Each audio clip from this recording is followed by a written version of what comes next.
మనకు కొండంత అండగా నిలిచేవాడు.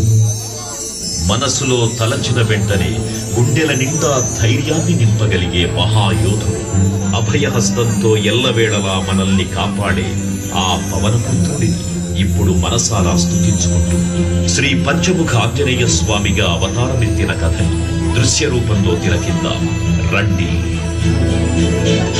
ఆంజనేయం ప్రసన్నాంజనేయం ప్రభాదివ్యకాయం ప్రకీర్తిప్రదాయం భజే వాయుపుత్రం భజే బాలగాత్రం భజే పవిత్రం భజే సూర్యమిత్రం భజే రుద్రరూపం భజే తేజం. అది రామాయణ మహాయుద్ధం భీకరంగా సాగుతోన్న తరుణం. శ్రీరామచంద్రుని సారథ్యంలో వానర సైన్యంతో విజృంభిస్తూ లక్ష్మణస్వామి తనతో పోరాటం చేస్తోన్న రావణుడి కుమారుడు ఇంద్రజిత్ తలని బాణంతో ఒక్క వేటుతో వేరు చేశాడు. ఇంద్రజిత్ మరణ వార్త విన్న రావణుడు ఆవేశంతో ఊగిపోయాడు. ప్రతీకారం కోసం పాతాళలోకాధిపతి తన సోదరుడు అయినటువంటి మహిరావణుడి సహకారం కోరాడు. సాయంత్రమీ నామ సంకీర్తనలు చేసి నీ రూపు వర్ణించి నీ మీద లేదండ నీ మూర్తి గావించి నీ సుందరం పెంచి నీ దాసదా సుందరై రామ భక్తుండనై నిన్నునే కొలిచెదను. నీ కటాక్షములను చూచితే వేడుకలు చేసితే నా మురాలించితే నన్ను రక్షించితే.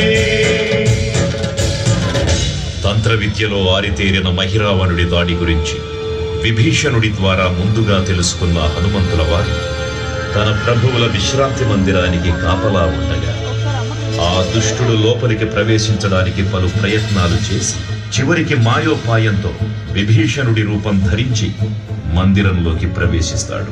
నిద్రిస్తున్న రామలక్ష్మణులను అపహరించి పాతాళలోకానికి తీసుకుని పోతాడు.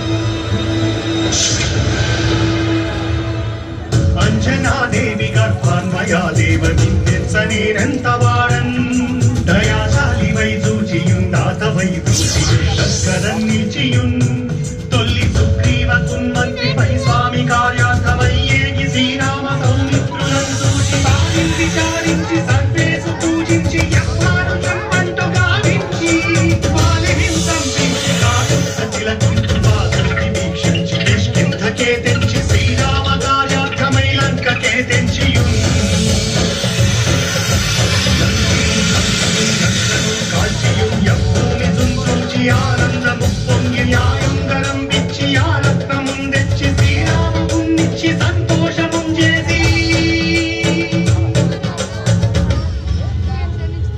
తన ప్రభువులను కాపాడుకోవడానికి వాయువేగంతో పాతాళలోకానికి చేరుకున్న ఆంజనేయ స్వామికి సగం మొసలి సగం వానర రూపంలో ఉన్న వింత జీవి ముఖద్వారం వద్ద కాపలా కాస్తూ కనిపిస్తుంది.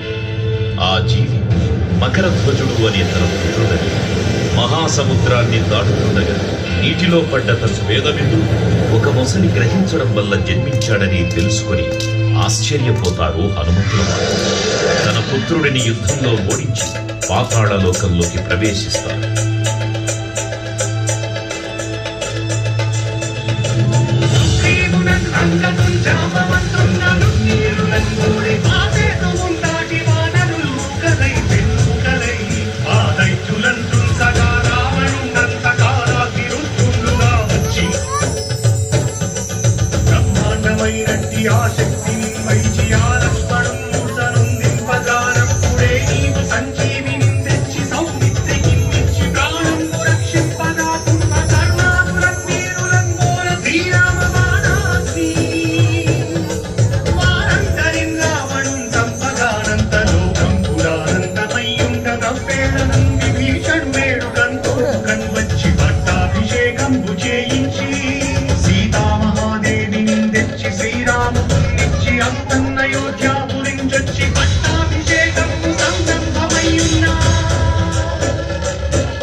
పాతాళలోకంలో అడుగుపెట్టిన పవనపుత్రుడు మహిరావణ మరియు అహిరావణ సోదరులతో భీకరపూర్తి 5 దిక్కులలో ఉన్న 5 దీపాలను ఒకేసారి ఆర్పడం ద్వారా మాత్రమే వారి మరణం సంభవిస్తుందని చెప్పగా అప్పుడు మహాబలి 5 ముఖాల ధారణ చేసి పంచముఖ ఆంజనేయునిగా అవతరించి ఏకకాలంలో 5 దీపాలను ఆర్పివేసి ఆ దుష్ట సోదరులను తుదముట్టిస్తారు.